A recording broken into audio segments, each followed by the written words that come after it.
Welcome to the Church Resource, where we talk about the best resources for pastors, leaders, and lay people. I'm your host, Jeff Oliver, and I wanted to look at the topic today of parenting, but not from the very youngest children. We will cover that in another episode, but today we want to look at the idea of the kind of the age range between teenager, maybe just barely preteen, to adult children, and this is near and dear to my heart.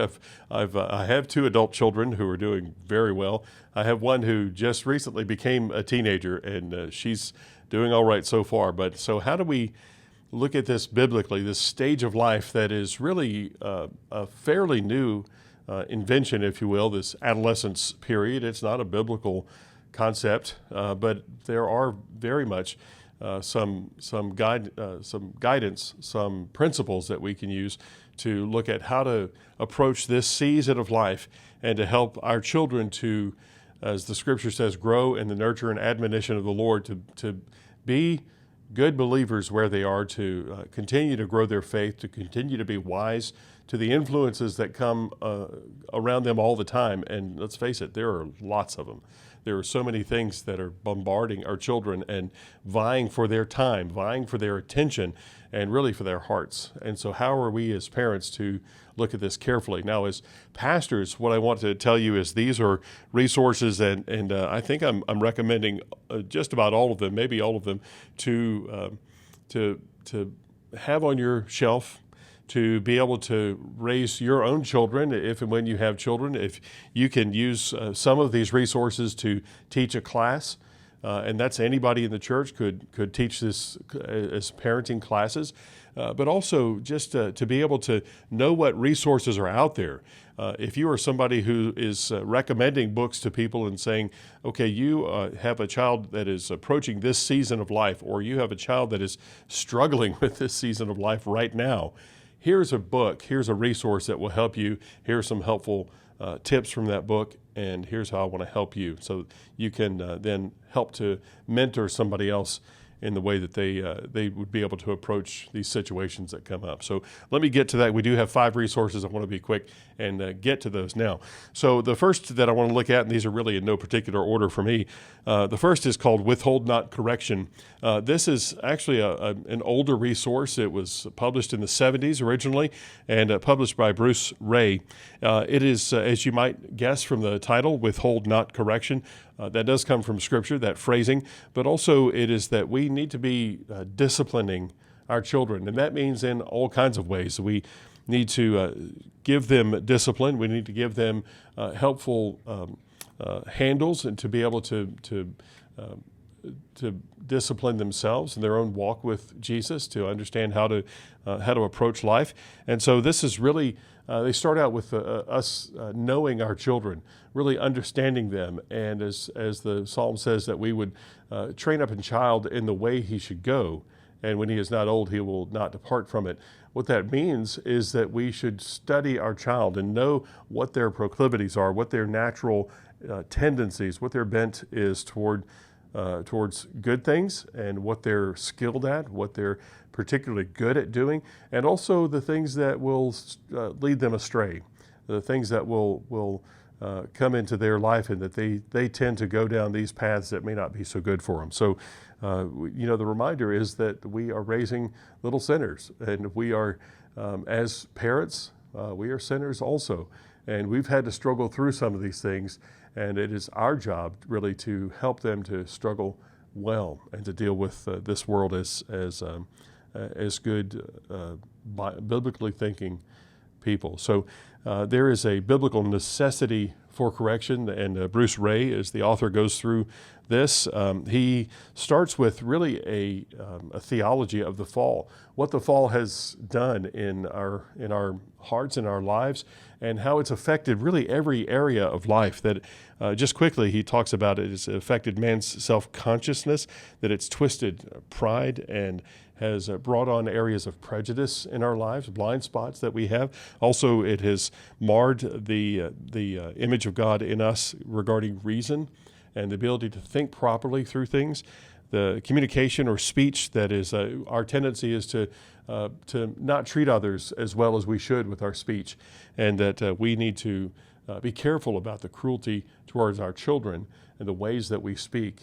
And that's also the fall has affected creativity, that we have really taken that way too far, that some children take great delight in tearing down, breaking, and destroying things where we need to help them to learn to build up.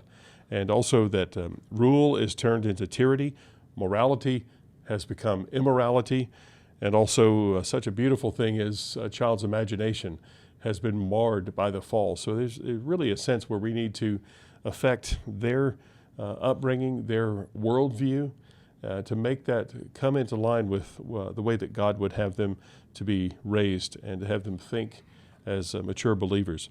Now, I remember, and I'm going to show you this helpful chart here. It's really a step-by-step here. One of my professors, this reminds me, in seminary, told me that now a good spanking, and he was a proponent of spanking appropriately, and not in an abusive way, but when it's done right. He said a good spanking should take about 45 minutes. And he waits for the laughter and he says, now wait a minute. What that means is there needs to be a lot of talking. There needs to be a lot of correction and discipline and instruction around that. Now, the actual spanking doesn't take nearly that long, but it goes through this chart here. It talks about, what did you do? These are questions you would ask the child. And what does God say about this? What did you do right or wrong according to the scriptures? What happens when you disobey? What must I do as a parent under God's authority now that you've broken that law, now that you've disobeyed?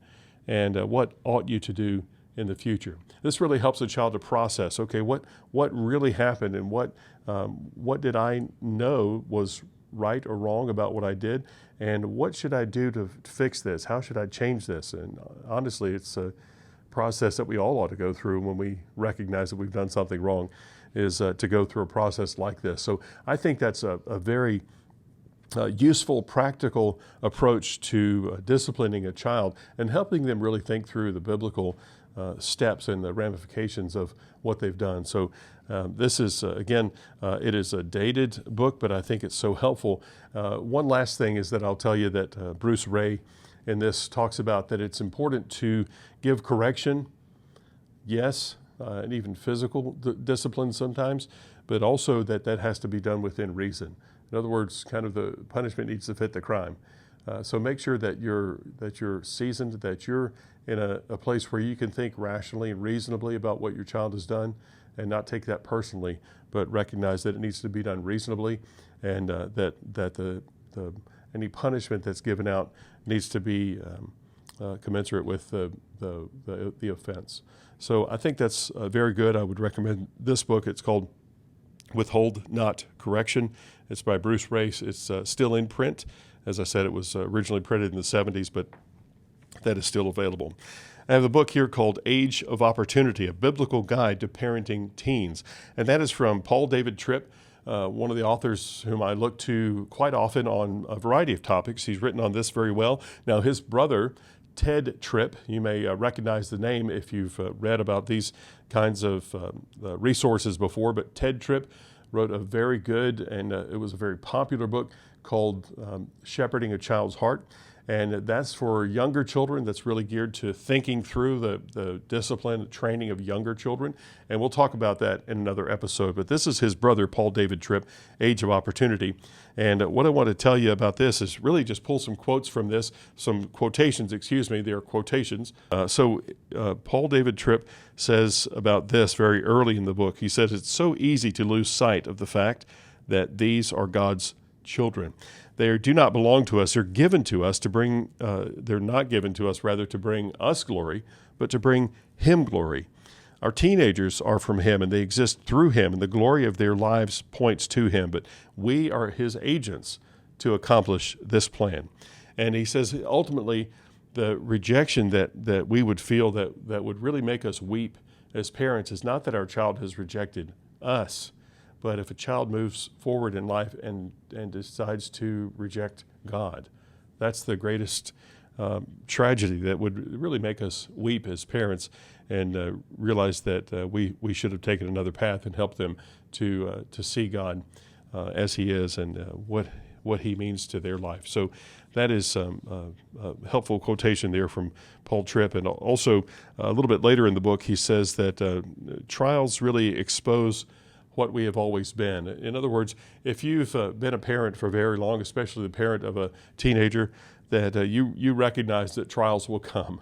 And you know that we don't always act appropriately. A parent doesn't always act in the most Christian way. I've said many times that was not my most spiritual moment when I interacted with my child. So he talks about this. He says, trials bear things to which we would have otherwise been blind. So we too realize that the teen years expose our self-righteousness, our impatience, our unforgiving spirit, our lack of servant love, the weakness of our faith, and our craving for comfort and ease.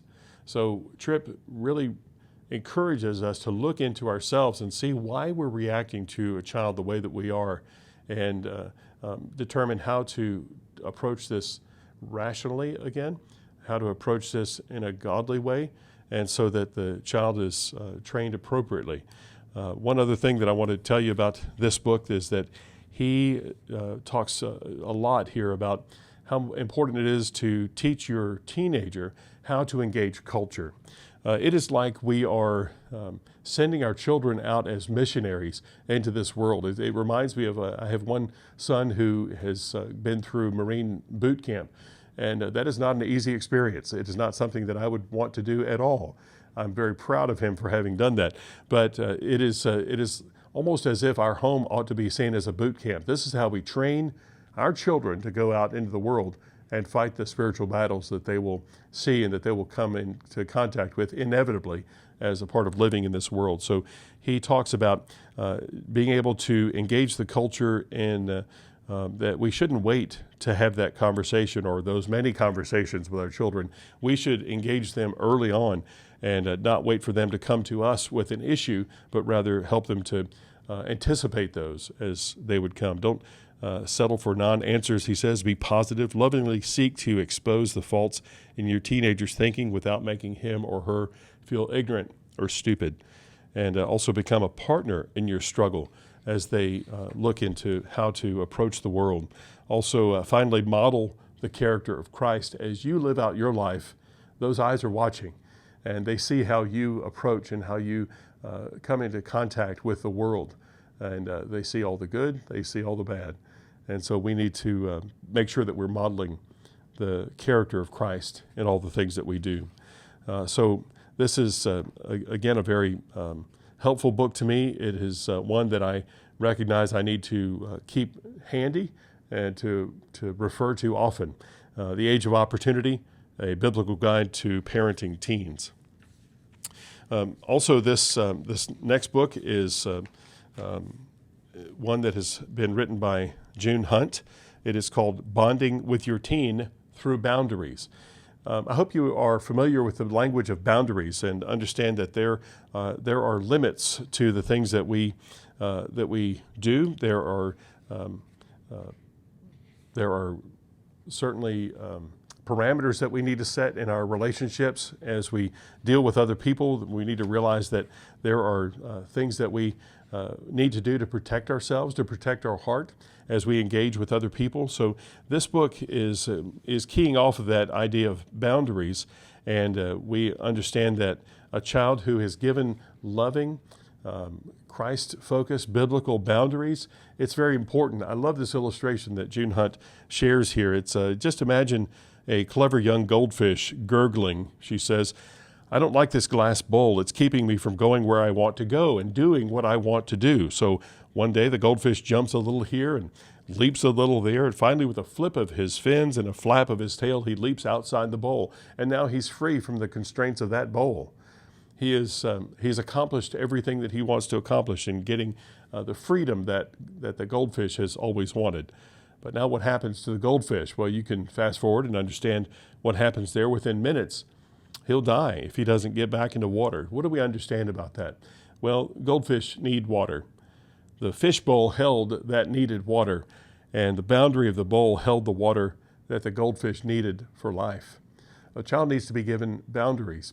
And so how do we come about this? And Hunt explains this here as she goes through the book and gives some very practical, some of them are just a couple of pages. And how do you deal with cell phone use? How do you deal with use of the car? How do you deal with how much time a child ought to spend with your family activities? What do you expect of your child how do you expect him to dress?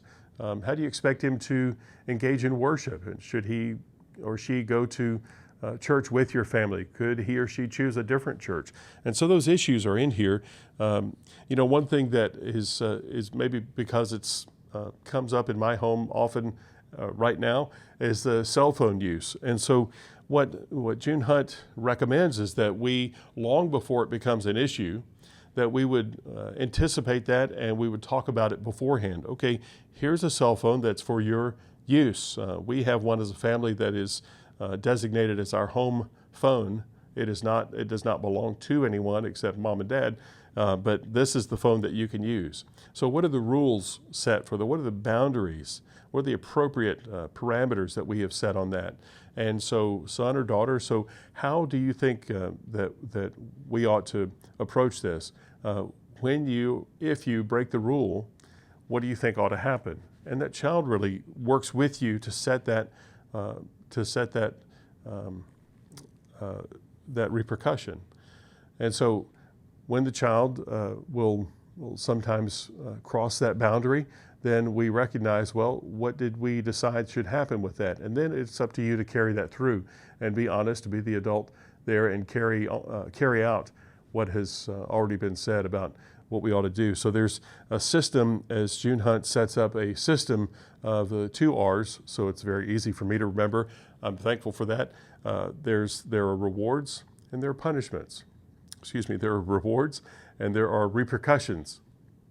There are blessings and curses that the Bible would call those, but we talk about them in terms of rewarding a child for good behavior.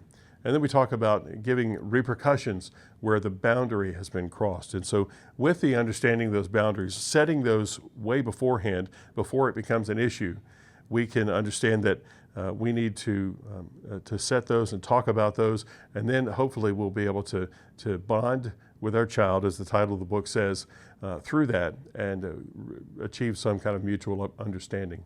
So Bonding with Your Teen Through Boundaries by June Hunt.